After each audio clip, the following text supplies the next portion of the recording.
Ассалаумағалейкум, құрметті қазақ елі, құрметті менің тыңдаушыларым. Бүгін мен сіздермен өзімнің арамда біраз мәселелерді талқылауға тырысамын.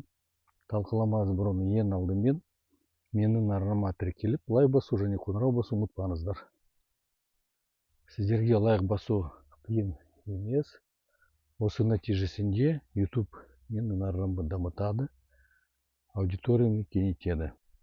Қазіргі уақытта біздің мемлекетіміздің көп мәселелерді біздің президентіміз Қасым-Жомарт Кемелұлы Тоқаев шешіп жатыр дипломатия жағынан. Бірақ көп сұрақтарды қоюға болады. Қандай бүгін қару күштеріміз, қару жарағымыз, қай жаққа біз бара жатырмыз. Осы жағынан мен өзімнің ойымды айтайын. Біз Қазақстан тәуелсіздігімізді алған кезінен көп мәселелерді шештік. Біріншіден, жас кезімде, лейтенант кезімде осы біздің Қазақстаннан көп славян офицерлер кеткен уақытта олар айтқан, сіз өздеріңізде ешқандай қорғаныс министрлігінің қару күштерін өздеріңіз дайындалмайсыңдар. Қазір біз қараймыз, не болды. Қазіргі уақытта бізде барлық қару күштеріміз бар. Екіншіден, біз өзіміздің Қазақстанымызда барлық сарбаздан бастап генералға дейін өзімізде оқыту орындарды аштық, оқытып жатырмыз. Екіншіден, біздің осы әскери оқыту бөлімдерінде Орта Азияның барлық мемлекеттерден офицерлер оқытылады. Курсант ретінде, офицер ретінде, ғылыми жағынан да оқытып жатырмыз.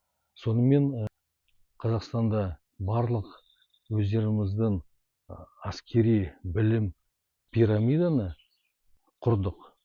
Соны айтуға болады. Екіншіден, неге осындай жағдайға біз келдік, неге бізде әскери жағынан барлық жағдайды жасадық. Менің ойымша, бұл мәселе терең тарихында. Негізі қазақтар, біздің ата-бабаларымыз түр халық. Түр халық ең мықты өз кезінде мемлекеттер болған. Солар өздерінің біліммен, өздерінің қару күштерінің жасаған. Сонымен не айтуға болады? Осы қазіргі уақытта барлық мемлекеттердің қару күштерін қарасақ, оларда ондық әскери бөлімшелері бар. Ондық, жүздік, мыңдық, 10 мыңдық. Осы түрік халықтың ондық системасы әлемдік мемлекеттердің қару күштерінен қолданылған. Соған қарасақ, не айтуға болады? Осы түрік халықтың ең мықтығы бұл әскери жағынан. Қазақтар, барлық қазақтар 100% бұл батырлардың тұқымы.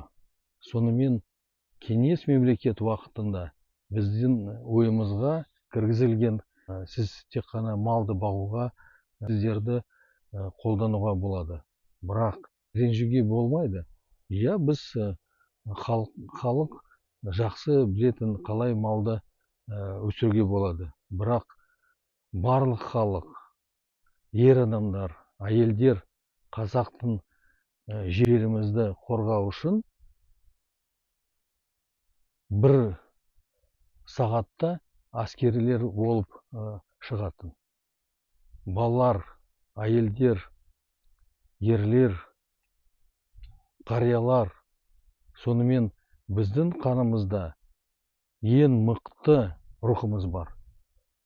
Сонымен осы рухты бізге ары қарай көтеруге керек.